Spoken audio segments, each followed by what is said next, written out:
උතුම් වෙසංගේ රුවන් වැලිසෑ වන්දනා.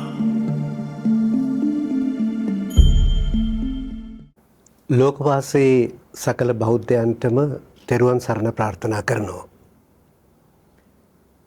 ලාංකික බෞද්ධයන්ගේ පමණක් නොවේ ලෝකවාසී බෞද්ධයන්ගේම අති පූජනීය දිනේ බවට පත්වන්නේ අප තථාගතයන්න් වහන්සේගේ ත්‍රිලෝක්‍ය මංගල්‍ය සමරනු ලබන වෙසක් පුර පසළොස්වක පොහොය දවස.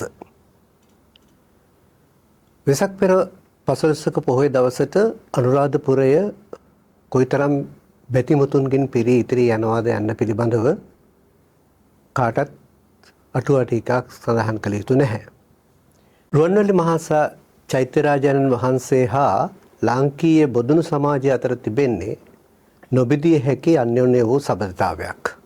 මේ සබඳතාවය සිංහල රාජාවලියේ දුටුගැමුණු රාජ්‍ය සමය දක්වා දිව යන මහ දැවැන්ත ඉතිහාසයක්.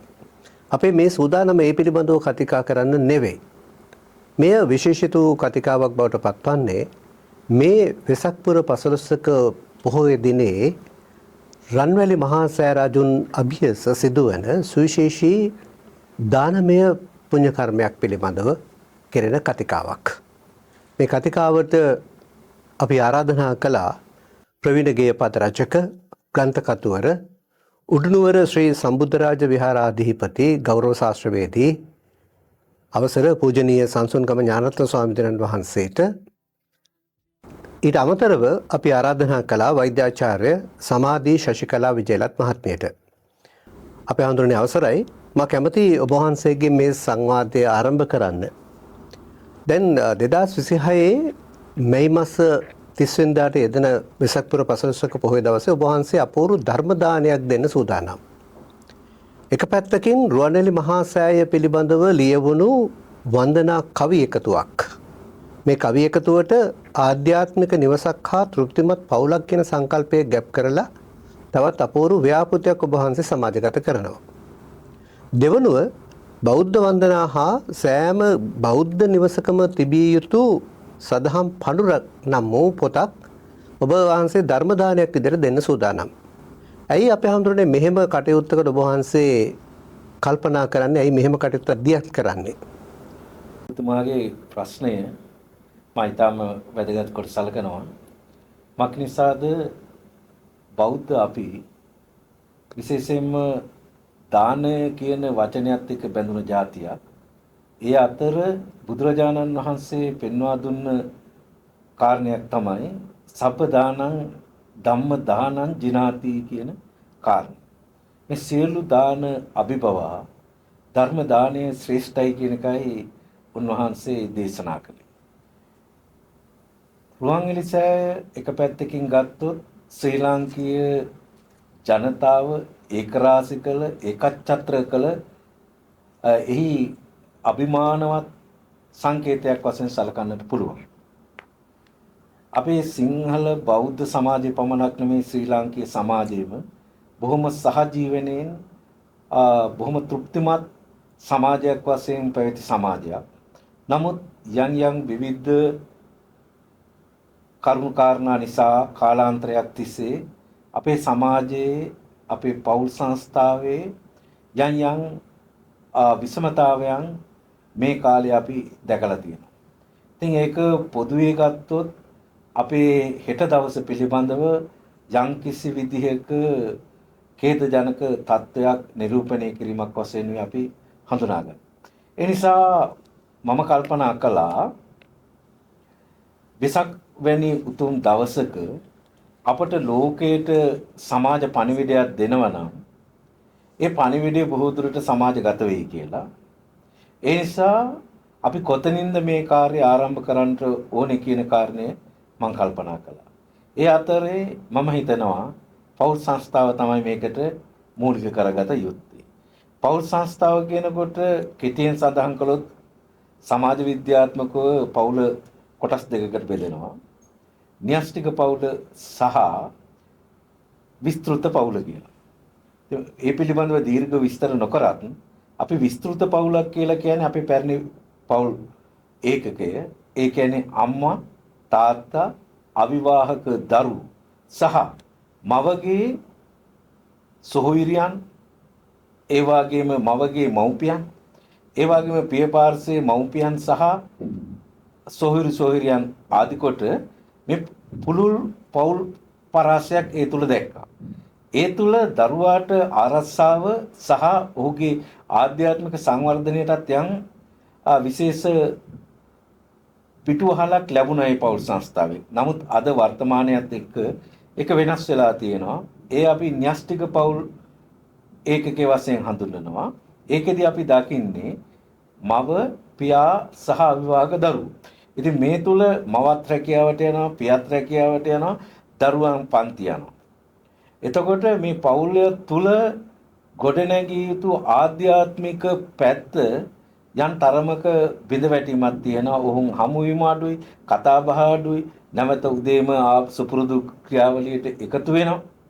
ඉතින් ඒ නිසා අපි හිතනවා අර පාරම්පරිකව ආපු සමාජ දැක්ම අපේ අලුත් පෞල් තුල දකින්න අඩුයි කියලා. අන්න ඒ නිසා ඒ අඩුව පිරිමහමින් අපි ආධ්‍යාත්මික පෞල් ඒකකයක් ගොඩනගන්න නම් අපි මවට පියාට වඳින පුදන, ඒ වගේම තෙරුවන් අදහන, අපි බෞද්ධයන් වශයෙන් තෙරුවන් කියනවා. එහෙම නැත්නම් අන්‍ය ආගමිකයෙකුට තමන් අදහන දාම අදහන සාමාන්‍ය නිවසක් අපි කොහොමද හදාගන්නේ කියන පසුබිම නිර්මාණය කරනවා. ඒ තුල තව වැදගත් කාරණයක් තමයි මේ තෘප්තිමත් පවුලක් කියන එක. තෘප්තිමත් පවුලක් කොහොමද ගොඩනගන්නේ? මේ කිසිදු ආගමකට එහෙම නැත්නම් වෙනත් කිසිදු පටු දෙයකට අපි සීමා කරන්නේ නැහැ. පුළුල් ලෝක ව්‍යාප්ත දාර්ශනික දැක්මක් තිබෙනවා. කලාව, ආධ්‍යාත්මය සහ ධනය කියන මේ ත්‍රිත්වයේ සමබර ගොඩනැගීම තුළ ඉතා ශක්තිමත් පවුලක්, සමාජයක්, රටක් ගොඩනගන්න පුළුවන් කියලා. අන්න ඒ කාරණේ තමයි අපි පෞල් ඒකකයෙන් ආරම්භ කරන්න යන්නේ. එක පැත්තකින් ආධ්‍යාත්මික සංවර්ධනයක් දරුවා සහ පෞල තුල ගොඩනගනවා. අනිත් පැත්තෙන් රසවින්දනය. සතුට කියන එකනේ වැදගත්ම දේ පෞලක. ඉතින් මේ සතුට ලබා ගන්නෙ කොහොමද? අපිට ඒකට ඉතා පුළුල් ලෙස මේ කලාව යොදා ගන්න පුළුවන්. මොකද මටත් කලාව පිළිබඳ යම් දැක්මක් සහ සම්බන්ධයක් තියෙන නිසා ඒ නිසා මම හිතනවා ඒක අපිට ඉතා පුළුල් ලෙස සමාජගත කරන්න පුළුවන්. ඇත්තට මේ රසාස්වාදනය සතුට ඒ තුලින් අපි පෞලක කොහොමද සංවර්ධනය වෙන්නේ කියලා අපි කතා කරනවා. ඒ වගේම තමයි වැදගත්ම දෙයක් තමයි අගහිගකමෙන් තොර සංවර්ධිත පෞල් ඒකකයක්. කොහොමද ගොඩනගන්නේ? එහෙමනම් ධනය අවශ්‍යයි. ඇත්ත වශයෙන්ම බුදුරජාණන් වහන්සේ පෙන්ලා දීලා තියෙනවා මේ ධනය උපයන එක මහා ගැඹුරු අමාරු වැඩක් නෙමෙයි. වම්මිකෝව උපසීයති. වේයා තුමසමදින්නේ කොහොමද? අන්න ඒ විදිහට ක්‍රමානුකූලව අපි ආර්ථික වශයෙන් ශක්තිමත් වෙන්නත් ඒක අපට උදාහරණයක් වශයෙන් ගන්න පුළුවන් කියලා. ඉතින් මෙන්න මේ தත්ත්වයේ අපේ සමබරතාවයක් නැතිකම.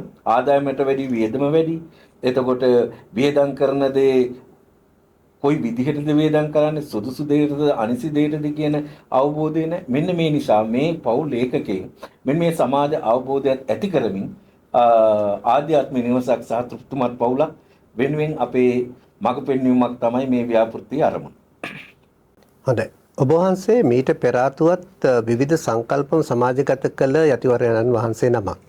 දැන් අපේ හඳුනන්නේ මේ ආධ්‍යාත්මය සහ තෘප්තිමත් කියන මේ වදන් දෙක තුල බොහෝ ගැඹුරක් තියෙන අපිට කතා කරන්න.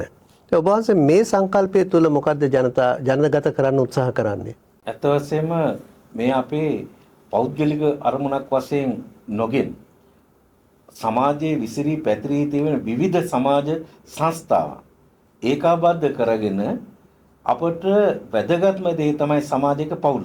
ඉතින් මේ සමාජයේ පවුල් ඒකකය ආධ්‍යාත්මික සංවර්ධනය වෙනවයි කියන්නෙම ඒ කියන්නේ ගැටුම් වැටුම් නැති අනුන් කෙරෙහි වෛරයෙන් ක්‍රෝධයෙන් නොබලන දරුවන් බිරිඳ ස්වාමියා අතර ස්නේහවන්තව බැඳෙන පවුලක් ඊටාම වටිනවා. ඒ වගේම තමයි තෘප්තිමත් පෞල් ඒකකයක් අවශ්‍යයි. මොකද ධනය පිටිපස්සෙම නොවන මේ තරඟකාරීත්වයටම නොයලුන අවබෝධයෙන් තමන්ගේ ජීවිතයේ යථාර්ථයන් තෘප්තිමත් කරගන්න අරමුණු කරා යන යම් අපට යම් කිසි විදිහක සමාජ පණිවිඩයක් අපිට දෙන්න පුළුවන්. මේ රටේ උගතුන් බුද්ධිමතුන් සහ විවිධ පරාසයන් වල සමාජ දැක්මවල තියෙන පිරිස ඉන්නවා. මේ අය අපි ඔක්කොම සමාජයේ කෙරෙහි දයාර්ධ ඒකරාශී කර ගැනීම තමයි මේ සංකල්පයේ අරමුණ. උතුම් සංකල්පයක් උතුම් දිනයක සමාජගත කරන මොහොතේ අපි මෙහි ඇති කායික මානසික ශක්්‍යතාවයන් පිළිබඳව සමාජයට මේ සංකල්පයේ ඇති ගැඹුර පිළිබඳව කතිකා කරන්න ඕන. ඒ නිසා තමයි ලාංකික සමාජයේ මේ නාඩි අල්ලල වෙදකම් කරන වෛද්‍යවරයෙක් විදිහට අපි අඳුනගන්න අපේ වෛද්‍ය සමාධි ශශිකලා විජයලත් මහත්මියට ආරාධනා කළේ මේ සංවාද මණ්ඩපයට. වෛද්‍යාචාර්යතුමියනි මේ සංකල්පය අපේ හාමුදුරුවෝ විස්තර කරපු සංකල්පය කොහොමද අපි පවුල් කියන මේ කුඩුම්බය තුළ කායික මානසික නිරෝගී භාවය ඇති කිරීම සඳහා භාවිතයට ගන්න පුළුවන්. තෙරුවන් සරණයි අවසර අපේ ස්වාමීන් වහන්සේ. ඉතින් අද වැඩසටහනට මට සහභාගී වෙනකොට ඇත්තටම මතක් වුණා ස්වාමීන් වහන්සේ පංචසිකව. පංචසික ලස්සන වීණා වාදනයක් කරලා බුදුරජාණන් වහන්සේගෙන් ඒකේ රසාස්වාදය විමසුවා.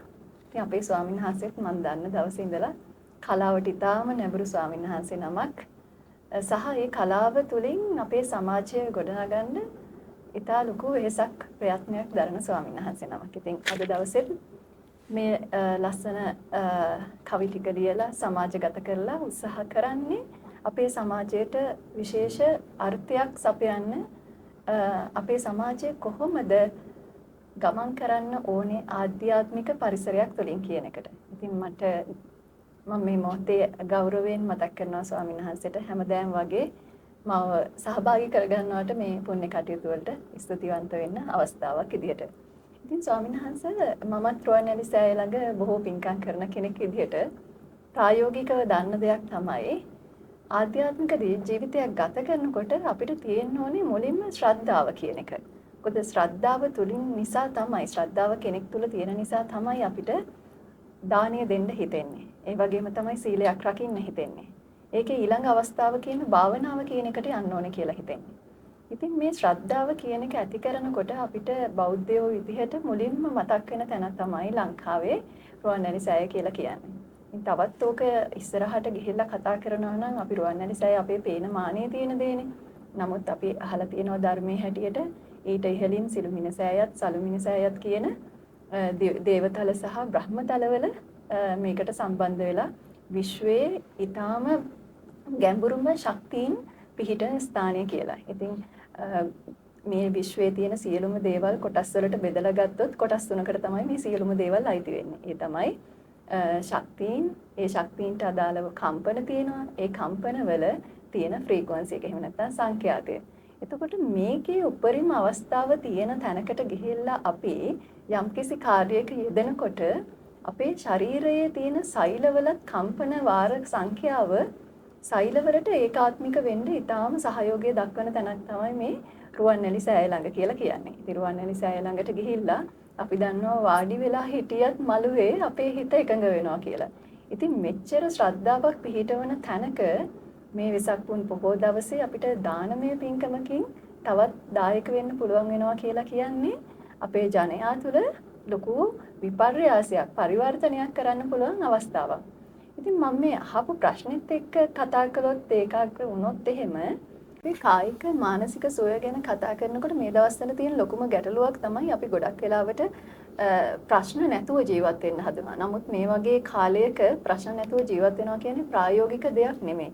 මොකද අපි සියලු දෙනාටම ආර්ථිකව ප්‍රශ්න තියෙනවා, සමාජීය ප්‍රශ්න තියෙනවා, ඊට පස්සේ පවුලේ ප්‍රශ්න තියෙනවා. ඉතින් මේ ප්‍රශ්න සහ ගැටලුත් එක්ක අපි ජීවත් වෙනකොට පීඩාවටපත් වෙනව වෙනුවට අපි ඉගෙන ගන්න ඕනේ වෙන්නේ මේ ප්‍රශ්න වලින් පැනලා දුවන්නවත් ප්‍රශ්න වලට උත්තර හොයන්නවත් නෙමෙයි මේ ප්‍රශ්න වලට කොහොමද පොසිටිව්ලි එහෙම නැත්නම් අපි ධනාත්මකව කොහොමද මුහුණ දෙන්නේ කියන එක.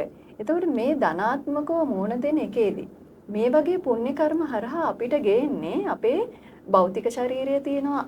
අපි ගොඩක් වෙලාවට අපිට හැට පේන්නේ අපි මේ ඇටමස්ලේ නහර වලින් හැදිලා තියෙන භෞතික ශරීරය පිළිබඳව. නමුත් අපේ ශරීරයේ භෞතික ශරීරය අපිට බාහිරින් තියෙනවා. අපි දන්නවා ඊට පස්සේ පංචේන්ද්‍රයන්ට ගෝචර වෙන අපේ දෙවෙනි ශරීරය එහෙම නැත්නම් ආධ්‍යාත්මික ශරීරය තියෙනවා. මේ ආධ්‍යාත්මික ශරීරයට ඇතුළතින් තියෙනවා අපි මේවා ගැප් කරගන්න අපේ මානසික ශරීරය. ඊට පස්සේ මේ මානසික ශරීරයේ තියෙන පොසිටිව් බවත් එක්ක අපි කියනවා එයා ස්පිරිචුවල් වැලියු එක හයි කෙනෙක්ද ලෝ කෙනෙක්ද කියලා.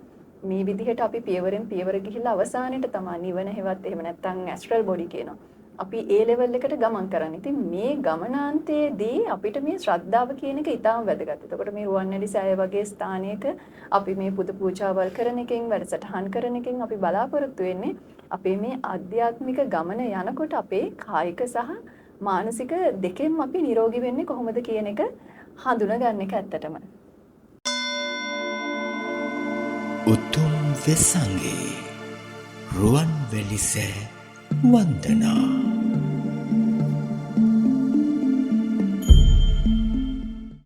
හොඳයි. දැන් අපේ වෛද්‍යාචාර්යතුමියගේ විස්තර කිරීම තුළ අපිට අතිශය පැහැදිලි ආධ්‍යාත්මිකව කායිකව මානසිකව පුද්ගල සංවර්ධනය සඳහා විශේෂයෙන්ම පවුල කියන ඒකකයේ සියලු දෙනාගේම සංවර්ධනය මේ ව්‍යාපෘතිය තුළ ඉලක්කගත වෙන්න ඕනේ කියන කාරණාව අතිශය පැහැදිලි අපි හඳුනන්නේ. ඒ නිසා මම කැමතියි ඔබ වහන්සේගෙන් අහන්න දැන් මෙන්න මේ වගේ ව්‍යාපෘතියක් අපි දියත් කරන්නේ කවුරුන් වෙනුවෙන්ද? ඇත්ත වශයෙන්ම අපේ පොදු සමාජය වෙනුවෙන් කිව්වොත් ඒක නිවැරදි. නමුත් අපි ඇත්ත වශයෙන්ම ඉලක්කගත කරන්නේ දරුවා. මක් නිසාද යුගෙන් යුගයට තම තමන්ගේ පරම්පරා වගකීම අපි මුතු මිත්තන්ගේ ඉටු වුණා. යම් අඩුපාඩු තියෙන්න පුළුවන්. නමුත් අද වර්තමානයේ ජීවත් වෙන අපේ පරම්පරාවේ වගකීම අපේ අනාගත පරපුරට යම්කිසි ඉදිරි දැක්මක් පිළිබඳ දර්ශනයක් පිළිබඳව යම්කිසි සැලැස්මක් ඉදිරිපත් කිරීම. ඒ නිසා අපි දරුවා කෙරෙහි මහත් වූ දයාර්ධව අපි බැලිය යුතුයි. එතකොට අපට පාසල් වයසේ දරුවා එතකොට විවිධ මේ සමාජ ඒකකයන් තුළ ඔහු වැඩෙනවා. අපි ගත්තොත් පාසල, පවුල, පන්සල, ආශ්‍රිත දහම් පාසල, ටියුෂන් පන්ති මේ ආදී ස්ථාන වලින් දරුවා පෝෂණය ලබනවා තමන්ගේ බාහිර සහ ආධ්‍යාත්මික දැනුම පෝෂණය සඳහා. එහිදී මේ ආධ්‍යාත්මික පෝෂණය මූලික කරගත්ත යම් සමාජ දැක්මක් කොහොමද ඇතිකරන්න මම අර කියපු මූලික සංකල්පය කලාව ආධ්‍යාත්මය සහ ආර්ථිකය කොහොමද සමබරව ඉදිරියට ගෙන යන්නේ කියන ව්‍යාපෘතියක් හඳුන්වා දීමෙන් අපට පුළුවන් මේක වඩාත් හොඳින් රසවත්ව මේ පණිවිඩය දරුවා තුළ ස්ථාපිත කරන්න. මොකද දැන් කලාව කියන්නේ යම් කිසි රසවින්දනයක් තියෙන දෙයක් නේ. ඕනම කෙනෙක් සංගීතයට ප්‍රියයි, මිහිරි හඬට ප්‍රියයි. ඒ වගේම නැටුමට ගැයීමට යම් ඇල්මක් දක්වන එක සාමාන්‍යයෙන් අපේ අර සාම්ප්‍රදායික ස්වභාවයක් මම හිතන හැම කෙනෙක්ම සතාසූපාව වුණත් එහෙමයි. ඉතින් අන්න ඒ ආශ්‍රිතව අපිට මේ සමාජ පණිවිඩය දෙන්න පුළුවන් නම් මම හිතනවා ඒක වඩා රසවත්ව ඔවුන් තුල සමාජගත කරන්න පුළුවන්. කෙටියෙන් මම විස්තර කරන්නම් අපේ පාරම්පරික අම්මා කකුලේ තියලා දරුවා දෙපැත්තට සොලවමින් නලවනකොට දරුවාගේ අර මුරණ්ඩුකම එහෙම නැත්නම් ඇදීම ඉක්මනින් පාලනය වෙලා ඔහු සුවබර නිින්දකට වැටෙනවා. හැබැයි ඔහුගේ මනසට තදින් කාවදිනවා අර අම්මගේ මිහිරි වදන්. එතකොට අන්න ඒ තුල අපේ රස උද්දීපනයක් ඇති වෙනවා. ඉතින් ඒ නිසා මේ කලාව කියන එක අපෙන් අයින් කළා වියුක්ත කළා මේ යන්න පුළුවන් ගමනක් නෙමෙයි. ඒක අපි වඩාත් සමාජ හිතකර විදියට යොදාගත්තොත් අපිට පුළුවන් අපේ මේ අරමුණ කරා ආධ්‍යාත්මික පවුල කරා යන්න තෘප්තිමත් පවුල් ඒකකයක් ගොඩනැගීම සඳහා යම් ආධාරකයක් කරගන්න. මම කෙටියෙන් කිව්වොත් දැන් අපි මම කියවනේ න්‍යෂ්ටික පවුලක් කියලා. ඒ කියන්නේ අම්මා තාත්තා සහ අවිවාහක දරුවෝ අපි පියාගෙන කියනවා. ටීඑම් ජයරත්න මහත්මයාගේ ගීතයක් තියෙනවා. මාල්නී ජයරත්න මහත්මිය ඔහුගේ ස්වාමි දේනේ ලියපු අම්මා සඳකි මම ඒලොව හිරුය රිදී කියලා. ඉතින් ඒකේ අර පිය කෙනෙක් මවකට මුවා වෙලා පෞල් සංස්ථාව ගොඩනැගීම වෙනුවෙන් දරන වෙහෙස කැපවීම පරිත්‍යාගය ඊටාම මනවින් කියවෙනවා. එතකොට අපි පියාගෙන විස්තර කරනකොට අපි මේ ගීතයත් සඳහන් කළොත් ඒකේ රසවින්දනයක් දරුවට දුන්නොත් මම හිතන්නේ අපට අපේ අනාථ නිවාස ඇති කරන්න ඕනේ නැති වෙයි. ඒ වගේම අම්මලාගේ ಗುಣ අපි කියනකොට ඔය මේ නන්දාමාලිනිය කියන අපාප්‍රාප්ත ධර්මශ්‍රී ගමගේ මහත්මයා ලියු යසීසු චිත්‍රපටයේ ගීතයක් එනවා අම්මාවරුනේ කියලා. ඒකේ කියවෙනවා අර දරුවිට විපතක් පීඩාවක් වෙනකොට පරලොව හරි ඉඳලා ඒ කඳුලැලි පිහදාන කෙනා තමයි අම්මා කියන්නේ. අන්න ඒ වගේ අපට පුළුවන් මේ කලාව තුලින් මේ පෞල් ඒකකයේ තියෙන ඒ සමාජිකයන් තුළ වටිනාකම ගුණය ආධ්‍යාත්මය ගැන කතා කරා. අන්න ඒ තුල මම අනේකයි අපි මේ කලාව මේකට සහ සම්බන්ධ කරගන්නේ. ඒ වගේම අපි ආර්ථිකය සහ ආධ්‍යාත්මික ගුණ වගාව එක මේ ව්‍යාපෘතිය අපි සමාජගත කරනකොට මේ දරුවා මූලික කරගෙන සමාජයේ විවිධ පරාසයන් තුළ ඉන්න පිරිස් ඒකරාශී කරගෙන මේ ව්‍යාපෘතිය කරන්නට බලාපොරොත්තු වෙන එකයි. උතුම් වෙසංගේ රුවන්වැලිසෑ වන්දනා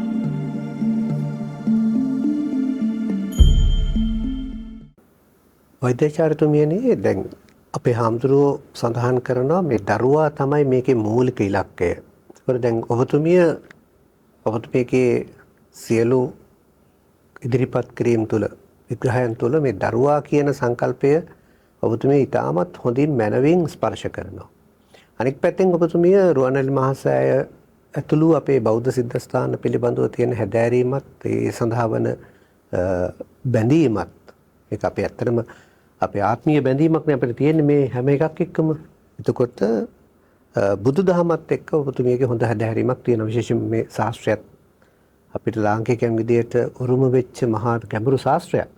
මේ සියල්ල එක්ක ගත්තොත් මේ අපේ හාමුදුරුවෝ දෙන්න උත්සාහ කරන පණිවිඩය ගැන මේ රුවන්වැලි මහසෑය චෛත්‍යරාජයන්න් වහන්සේ අභිසින්දන් අපිට දෙන්න පුළුවන් මොන විදිහේ සමාජීය පණිවිඩයක්ද මෙහි තියෙන්නේ? ඔව් හොඳ ප්‍රශ්නයක්. මම ඒක අපේ ස්වාමීන් වහන්සේ ගත්ත කොටසකටම එකතු කරන්න. මොකද මේ කලාව කියන එකේදී ගොඩක් අය දන්නේ නැති දෙයක් තමයි විශේෂයෙන් බෞද්ධයෝ වෙලා ඇයි මේ අපි බෞද්ධ ගීත ගායනා කරන්නේ සහ පිරිත් සජ්ජායනා කරන්නේ. අපි ගොඩක් වෙලාවට අසනීපයක් මොන හරි වුණත් ටක් ගාලා ස්වාමීන් වහන්සේට කියලා පන්සලේ පිරිත් ටිකක් කියමු, තුන්වරු පිරිතක් කියමු. මේ වගේ දේවල් තියෙනවනේ එකතු වෙලා. ඉතින් ගොඩක් වෙලාවට දෙයක් කලාට ඒකේ විද්‍යාත්මක පසුබිමක් තියෙනවා කියලා වර්තමානයේ ඉන්න කට්ටියට දැනගෙන තිබුණේ නැත්නම් ඒක පොඩ්ඩක් අපි ඈඩ් කරන්න බැහැර කරන්න බලනවා. ඉතින් ඇත්තටම මේකේ තියෙන විද්‍යාත්මක පදනම තමයි මේ බෞද්ධ ගීත සහ මේ පිරිත් සජ්ජායනා ඇතුළේදී උච්ච ස්වරවලින්දී ගායනා වෙන්නේ නැහැ. ඉතින් මේ අවම ස්වරවල විශේෂයෙන්ම ස්වර පහෙන් උඩට යන්නේ නැති නිසා මේ පිරිත් සජ්ජායනාවලදී හැම අපේ සෛලවල අපේ ශරීරයේ තියෙන සෛලවල තියෙන කම්පන සංඛ්‍යාතයත් මේ ස්වාමීන් වහන්සේ මේ උච්ච ස්වර වලට යන්නේ නැහැ. උච්ච ස්වර පැන්නොත් තමයි අපිට රාග, ద్వේෂ, මෝහ කියන අකුසල මූලයන් නැති වෙන්නේ. ඉතින් එතකොට අපේ ශරීරයේ කුසල මූලයන් නැති කරන්න ඕනේ කිමිකල් එහෙම නැත්නම් රසායනික ද්‍රව්‍ය හෝමෝන ශ්‍රාවය කරන්න නම් අපි අඩු පරාසවල තියෙන ගීත ගායනය සහ මේ පිරිත් සජ්ජායනය සිදු කළ යුතුයි.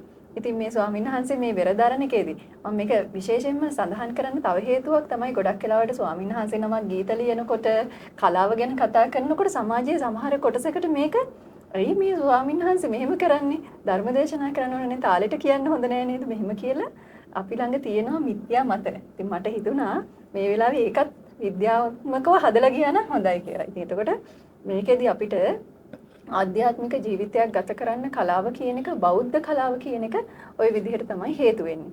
ඉතින් අනිත් පැත්තට ඊළඟට ගියොත් එහෙම මේ රුවන්වැලි සෑය සම්බන්ධව තියෙන ශ්‍රද්ධාව ගැන මම ඉස්සෙල්ලත් කතා කළා වගේ මටත් කොයිතරම් මේ රුවන්වැලි සෑය ගැන ආසාව ආදරය ශ්‍රද්ධාව එනවද කියනවනම් සමහරවිට ලෝභයක්ද කියලා හිතන ඇත්තටම ස්වාමීන් වහන්සේ මමත් එක වතාවක් උඩුගුවනින් ගිහිල්ලා සමන් පිච්ච මල් සහ රෝස මල් දාලා ලොකු වන්දනාවක් කරන්න තරම් මගේ හිත පිහිටුවා. එතන ගියාට පස්සේ කරන්න ඕනේ කියන එකට. ඒ වගේම රැ එළි වෙනකම්ම පැය 12ක් පුරා සතර සතිපට්ඨානය විග්‍රහ කරමින් ගොඩක් වෙලාවට අපි සජ්ජායනා කරාට pāli භාෂාවෙන් මොකද්ද මේ කියන්නේ කියන එක ගොඩක් අය දන්නේ නැහනේ.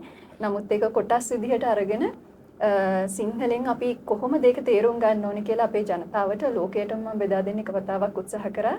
ඒකට හේතුව තමයි මේ රුවන්වැලි සෑය ළඟ තියෙන විශේෂත්වය. මෙතන ඉඳලා දෙයක් දේශනා කරනකොට අපි හිතන්නේ අපේ මේ ලෝකයට විතරයි ඇසෙන්නේ කියලා. නමුත් මේක සක්වල දසදහසකට ඇසෙන තරමට විශ්වයත් එක්ක සම්බන්ධ වෙන දොරටුවක් කියන එක ගොඩාක් දෙනෙක් දන්නේ නැති කාරණාවක්. ඒක ගොඩාක් සූත්‍ර දේශනාවල පවා මේ ස්ථානීය සම්බන්ධව ඉතිහාස කරුණුවල සටහන් වෙලා තියෙන දෙයක්. ඉතින් ඒ නිසා රුවන්වැලි සෑය වගේ තැනක මේ වගේ දෙයක් සූදානම් කරනකොට අපිට අනිත් තැන්වලට වඩා වැඩි බලගතු බවක් දැනෙනවා මනසට. ඉතින් ඒ නිසා අපි සාමාන්‍යයෙන් මේ නිවනට යන ගමනේදී ඒ නිර්වාණය දකින්න තුරා අපිට නිර්මල ධර්මය අහන්න ලැබෙන්න ඕනේ.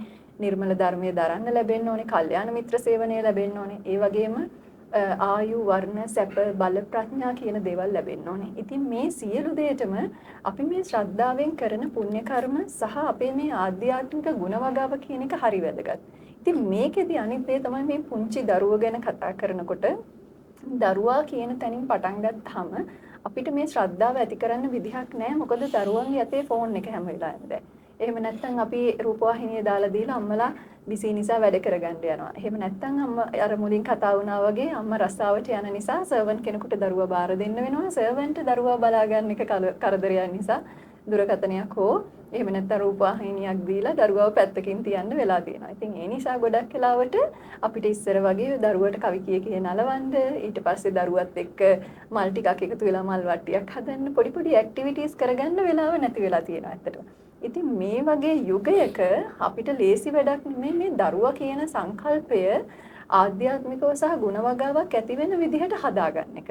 ඉතින් මේක ඇත්තටම අර උඩුගම්බලා පීනනවා වගේ කාලෙක තමයි මේ වගේ වැඩසටහන් අපි මේ කරන්න උත්සාහ කරන්නේ. ඉතින් එතකොට මම හිතන්නේ පුංචි දරුවන්ට මේ වගේ දෙයකින් හරි අපි හිතමු ෆෝන් එක දාලා දෙනකොට අඩුමතර මේ වගේ කවිපන්තියක් අහන්න හරි දාලා දුන්නොත් දරුවගේ කනට ඇහෙන දේත් එක්ක නැවත වතාවක් එයාව සංයමය කියන එකට පත් කරගන්න අපිට පුරුදු වෙනවා. හැබැයි ගොඩක් වෙලාවට පේරන්ට්ස්ලා කරන්නේ ඒක අවබෝධයක් නැතුව කරන එක නිසා අපි වගේ වෛද්‍යවරු ළඟට දරුවන් ඔස්සගෙන යනවා කියන දේ අහන්නේ පාඩම් වැඩ කරන්නේ ඊට පස්සේ කලබලයි. ගොඩක් වෙලාවට දැන් තියෙන ලොකුම කම්ප්ලේන් එකක් තමයි දරුවන්ට ADHD එහෙම නැත්නම් ඒගොල්ලෝ අධික්‍රියාකාරීව හැසිරෙනවා කියන එක. මොකද දැන් ඉන්න අම්මලා තාත්තලාට මතක නෑ ඒගොල්ලෝ වහලෙන් බිමට පැන්නා ගහට පැන්නා ඊට පස්සේ වැලි ඇල්ලුවා මෙහෙම සෙල්ලම් කරා දැඟලුවා කියන එක මතක නැහැ. අර පර්චස් 10 ගේ ඇතුළට ළමයාව හිර කරලා කොටු කරලා ඒ දරුවට පුංචි කාලේ කියන්නේ අවුරුදු 5ක් යනකන් ලොකු ශක්තිය ශරීරේ තියෙන කාලයක්. ඉතින් මේ කාලේදී මේ දරුවට ශක්තිය පිට කරන්න මේ ඉඩ ප්‍රමාණය මදි. ඒ වගේම තමයි ඒක පිට කරගන්න අපිට නම් ඉස්සර යාළුවෝ හිටියා එළියට බහලා සෙල්ලම් ගෙවල් දාන්න පුළුවන් වුණා ක්‍රිකට් ගහන්න පුළුවන් වුණා. එතකොට නමුත් දැන් දරුවන්ට පවුලේ ඉන්න එක දරුවයි ගොඩක් විතර. එහෙම නැත්නම් යාළුවෝ ආශ්‍රය කරන්න අපි එළියට යන්න දෙන්නේ නැහැ. එතකොට මේ දරුවගේ ඇතුලේ තියෙන එනර්ජි එක එහෙම නැත්නම් ශක්තිය පිට කරගන්න අවස්ථාවක් නැහැ. ඉතින් අපි මේ වෙලාවෙත් දරුවෝ ගැන කොච්චර කතා කළත් ප්‍රායෝගිකව ස්වාමීන් වහන්සේ මේ වැඩේ කරන එක ඉතාම පහසු කාර්යයක්.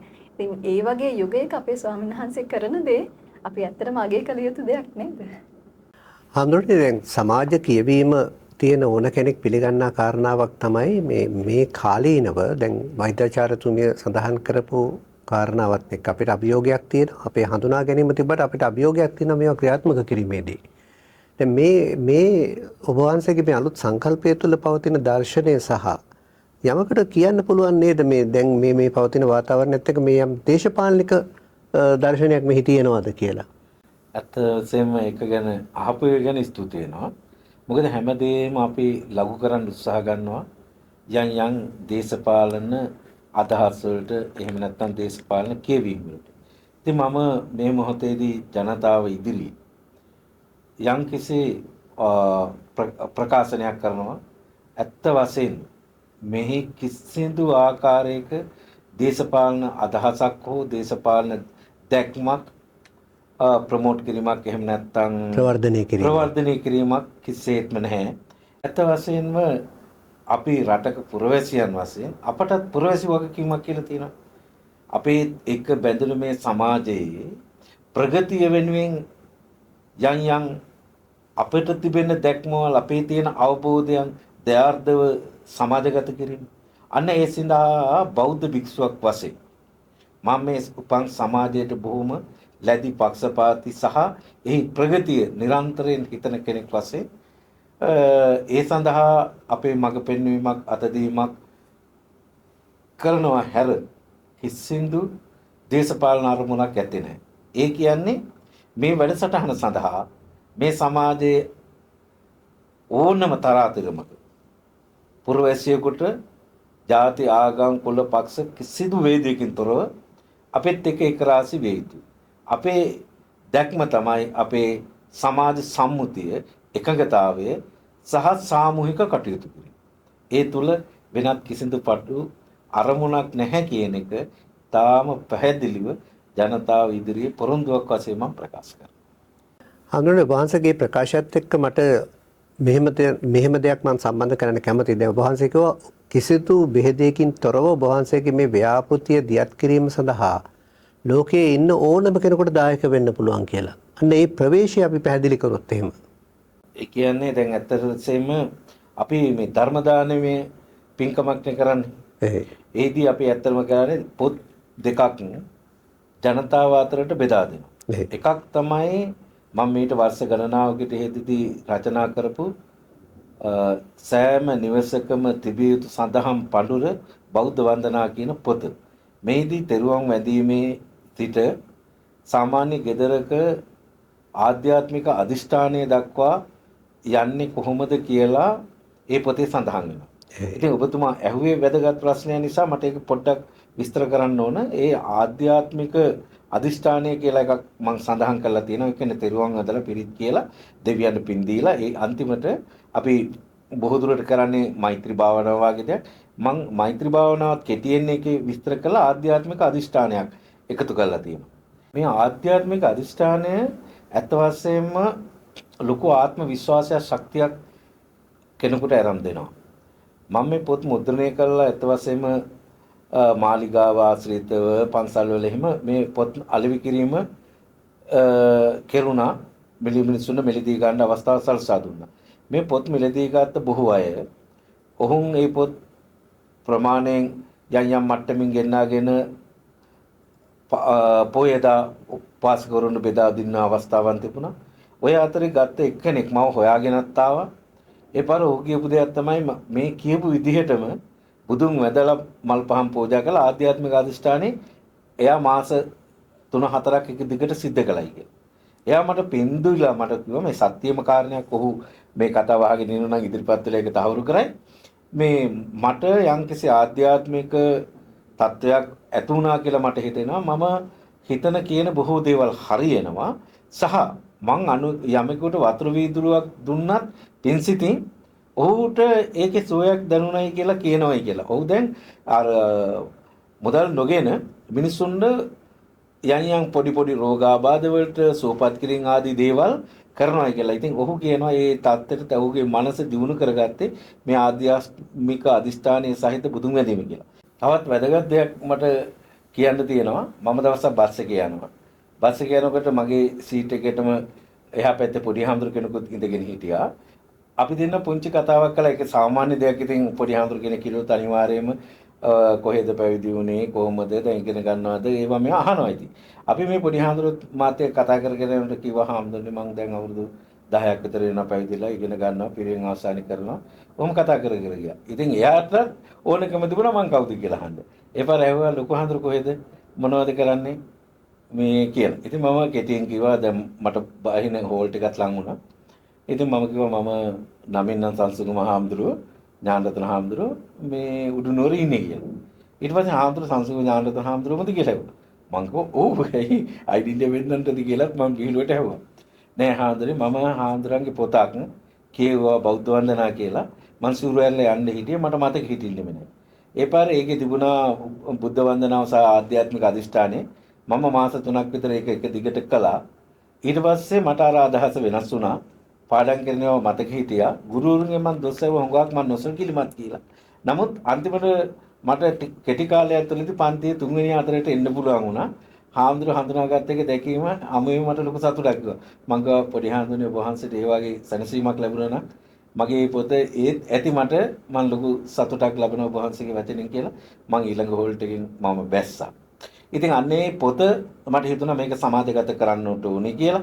ඒ පොත අපි නොමිලේ වෙසක් දවසේ එළඹෙන දෙනවා. ඒ වගේම ඒකටම අපි එකතු කරනවා රුවන්වැලිසෑය වන්දනාව සඳහා ලියවිච්ච නවතම ගීත කාව්‍ය 14ක් පමණ කවි සහ ආධ්‍යාත්මික නිවසක් සහ තෘප්තිමත් පවුලක් කියන පොතත් ඒකම අපි නොමිලේ දෙන්න තමයි බලාපොරොත්තු වෙන්නේ. හොඳයි. හාමුදුරනේ දැන් ඔබ වහන්සේ මේ කියන ප්‍රතිඵලය ලැබුව අය හෝ එහෙම නැත්නම් ප්‍රතිඵලය ලබන්න කැමැත්තෙන් ඉන්න අය මේ වැඩසටහන මේ ව්‍යාපෘතිය සඳහා ආධාර කරන්න කැමැත්තෙන් ඇති. අපි ඒගොල්ලන්ට පොදුවේ ආරාධනා කරමු. ඒ අතරෙහි මේ වෙනුවෙන් දායක වෙච්ච යම් කෙනෙක් ඉන්නවද ඔබ වහන්සේට විශේෂයෙන් මතක් කරන්න? මේ අවස්ථාවේ කෙටියෙන් සඳහන් කරන්න පුළුවන්. මේ අපි මේ කවිපන්ති ලියවුනේ මගේ හිතවත් විශ්වවිද්‍යාල මිතුරෙක් ඉන්නවා. මාතලේ අබම්පොළ සාරාලංකාර හාමුදුරුවෝ කියලා. ඒ හාමුදුරුවෝ අර මෙතුමිය කියවා වගේ රුවන්වැලිසෑය අභියස විවිධ පූජාවන් පවත්වන හාමුදුරුවෝ කෙනෙක්. ඉතින් එයා මට කිව්වා හාමුදුරුවනේ ඔබ වහන්සේ මට කවි 10ක් ලියන්න ඕන. සෑම කවියක් අවසානයේම සෑය කියලා තියෙන්නට ඕන කියන කාරණයක් එක. ඉතින් අපි මිතුරු වශයෙන් එහෙම එයා නිකන් තදින් ඒක ඉක්මනින් මට ලියලා දෙන්න ඕනි කියලා. මට ඇත්තටම ටිකක් කාර්යබහුලයි. ඒ පාරේ මම එදාම හිතුවා මේ හාමුදුරුවෝ ඉල්ලීම මං ඉටු කරන්නට ඕන. රුවන්වැලිසෑය ගැන කවි ලියන්න කියලා කියන්නේ. මේක බැරි නම් මගේ මේ කාව්‍ය රචනා වලින් වැඩක් නැහැ කියලා. මං එදා රැම ලියුවා. එදා රැම ලියලා මං හාමුදුරන්ට කවි 10 යොමු කළා. යොමු කරාට පස්සේ ඒ හාමුදුරුවෝ පුදුම වෙනවා. මේතර ඉක්මනට ඊටම රසවත් ඒ හාමුදුරන්ට ඒ කවි ටික ලැබුණාට පස්සේ උන්වහන්සේ කිව්වේ මට නම් හිතා ගන්න බෑ ඔබ වහන්සේ මේ කවි ටික කොහොම මේ ඉක්මනින් මෙහෙම ගොනු කරාද කියලා මට ස්තුති කළා.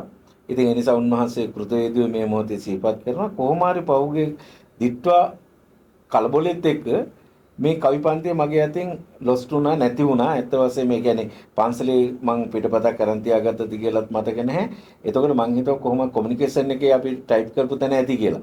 අන්තිමට එතන ගිහින් හොයනකොට එතන කම්පියුටර් වතුරට අහු වෙලා. ඉතින් මට මේ කවිපන්තිය ඉල්ලුවා මගේ හිතවත් මහත්මයෙක් රුවන්වැලිසෑය ගාව වන්දනාවක් තියෙනවා. ඒකට මට මේක ගෙනියන්න ඕන මං කෙනෙකුට පොරොන්දු වුණා මෙහෙම දෙන්නම් කියලා. එතකොට අන්තිමට මේක මේ මං හොයනව නෑ. ඉතින් මට දැන් නෑ කියන්නත් බෑ. මුදම දේ තමයි මගේ ෆෝන් එකත් ඒ වෙනකොට නැති වෙලා. නැත්තම් WhatsApp තියෙනවනේ. හොයනවා කොහොමවත් මට හොයාගන්න බැරි වුණා. ඊට පස්සේ මම නැවත මගේ කාමරේ හොයන්න ගත්තා. හොයන්න ගන්නකොට ඇත්තටම මේකේ පිටපතක් හම්බුණා. හම්බෙලා මං අර මහත්තයාට කිව්වා මෙහෙමයි ඇත්තටම දවස් ගණන් පහුනේ. මේක හොයාගන්න බැරි වුණා. මෙන්න මේ සිද්ධිය ඔක්කොම කිව්වා. කිව්වට පස්සේ යා මාව දෙරිමත් කළා. මේවා නැති වෙන්න හොඳ නැහැ.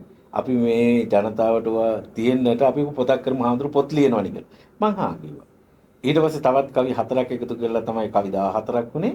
ඊට පස්සේ දැන් අපි ඒක පොතක් වශයෙන් සමාජගත කරනවා. ඉතින් මේ කාරණේ මම ගිහින් මතක් කළා අපේ රුවන්වැලිසෑය අධිපති රජරට විශ්වවිද්‍යාලයේ උපකුලපති හාමුදුරුවෝ. ඇත්ත වශයෙන්ම උන්වහන්සේ කෘතවේදීව සිහිපත් කරන්න ඕන මේ අපිට බෝධිසත්වයෙක් දකින්න ඕන නම් ඒ හාමුදුරුවෝ ගිහලා හම්බ වෙන්න ඕන තරම් තාම ගුණයහපත් හාමුදුරුවෝ කෙනෙක්. ඉතින් උන්වහන්සේ මේ කාරණේ කෙටියෙන් කිව්වට පස්සේ හරියම අගය කළා. අවශ්‍ය ඕනම සහයෝගයක් මගෙන් ඉල්ලන්න මම දෙනවා. මං කිව්වා නෑ වහන්සේගේ අවසරේම මට ප්‍රමාණවත් මේක මම මේ කාර්යය සිද්ධ කරන්න කියලා. ඉතින් ඔන්න ඔය විදිහේ නන්නයුරින් මේ කාර්යයට මට දායක වුණා අපේ සමාධි වෛද්‍යතුමිය ආදී අය අපි එකතු වෙලා මේ කාර්යය දැන් ඉදිරියට ක්‍රියාත්මක කරන්න බලාපොරොත්තු වෙනවා. අත වශයෙන්ම මේ ස්තුති කළ යුතු පුද්ගලයන් අතර මගේ හිතවත් මහත්මයෙක් අද මේ සාකච්ඡාවට සහභාගී වෙන්න හිටියා. නමුත් ඔහුගේ කාර්යබහුලත්වය නිසා නොහිකුණා. ඔහු නමින් රුවන්වැලිසෑය ගැන මහා පොතක් ලියපු 1000 ගණනක් ලියපු මහාචාර්ය අජිත් තලවත්ත. ඉතින් එතුමාත් මහා කෘතවේදී මේ මොහොතේ සිහිපත් කරනවා. දැන් මේ කෘති දෙකත් එක්ක අපේ හඳුරන්නේ මේ ඔබ වහන්සේ ග්‍රන්ථකරණය සහ විශේෂයෙන්ම ගේපද රචකයෙක් විදිහට ආපු ගමන් මගත් මම හිතනවා කෙටියෙන් හරි අපි සඳහන් කිරීම වඩා වටිනවයි කියලා. තරම් කාලීන සිද්ධි අරබය මම පොත් ලියන්න සහ මේ ගීත ලියන්න රුචිකත්වයක් දක්වනවා. මම සුනාමි අවස්ථාවේදී සුනාමි ගීතයක් කළා. දිට්වයකට දැන් ඊයේ පෙරේද ගීතයක් කළා. ඒ වගේම අපිට මේ සිදුවන යයන් දැන් යුග පෙරළිය පිළිබඳ පුරවැසි වගකීම කියලා පොතක් ලිව්වා. ඉතින් මේ වාගේ මේ ඒ කාලීන අවශ්‍යතාව වෙනුවෙන් පොත් සහ ධර්ම ග්‍රන්ථත් ලියන ඔය අතරේ ගීත ලියනවා. මම මේ වෙනකොට ගීත 30ක් විතර ලියලා තියෙනවා, සමාජගත කරලා තියෙනවා. ඉතින් මගේ අත්දැකීමුත් එකතු කරගෙන තමයි මේ ව්‍යාපෘතිය ක්‍රියාත්මක කරන්න බලාපොරොත්තු වෙන්නේ. මෙහිදී මේ ධර්ම දානමේ පුණ්‍ය කර්මයට අපේ ලාංකික ප්‍රජාව වගේම අපෙත් එක්ක සහෝදරත්වයෙන් බැඳී සිටින ශ්‍රී ලාංකික විදේශගත පුද්ගලයන්ට අපි ආරාධනා කරනවා අපෙත් එක්ක එකතු වෙලා මේ මහා ධර්ම දානමේ පුණ්‍ය කර්මය අපි එකතු වෙලා සිද්ධ කරමු කියලා.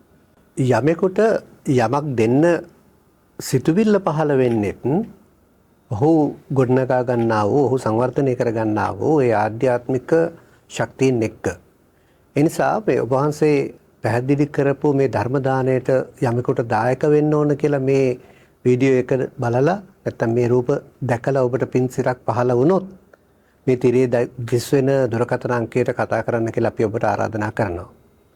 ඒ වගේම ඔබ දන්නවා යමක් මුද්‍රණය කරද්දී ලොකු බරපැනක් අපිට දරන්න සිද්ධ වෙනවා. ඒ බරපැන දරන්න ඔබට දායක වෙන්න පුළුවන්. ඒ දායක වීම සඳහා තමයි අපි මේ පෙන්නන නැත්නම් මේ තිරේ දිස්වන බැංකු ගිණුම් අංකය අපි සඳහන් කරන්නේ. ඔබට දායක වෙන්න පුළුවන් කිනම් ආකාරයකින්ද ඒ දායකත්වය නිර්ලෝභීව දෙන්න කියලා අපි ආරාධනා කරනවා. මොකද මෙය ඉතාමත් වටිනා කාලීන සහ උතුම් පුණ්‍ය කටයුත්තක් වන නිසා. ඒ පින්කමට අඩු වැඩිය සපයන්නේ වගේම මේ සාකච්ඡාව සංවර්ධනය කරන අපේ හාමුදුරුවෝ දක්වපු දායකත්වයට අපේ පුණ්‍යානුමෝදනාව ඒ වගේම වෛද්‍යාචාර්යතුමනි ඔබතුමීට අපේ ස්තුතිය. සියලු දෙනාටම අපි ප්‍රාර්ථනා කරනවා වෙසක් පුර පසළොස්වක සඳ සිසිල විඳිමින් රන්වැලි මහා සෑර අභිහස සද්ගායනා වන ගීතවත් වන මේ කාව්‍ය සංග්‍රහයත් ඒ වගේම සමාජයට වටිනා වූ සංකල්පයක් දායාද වන දවසේ අනුරපුරයේදී එකතු වෙන්න කියලා. හැම දිනාටම උතුම් ජයශ්‍රී මහා හාමුදුරුවන්ගේ රන්වැලි මහා සෑය රජුන්ගේ පිහිට ආරක්ෂාව ආශිර්වාදය වේවා. උතුම් වෙසංගේ රුවන්වැලි සෑ වන්දනා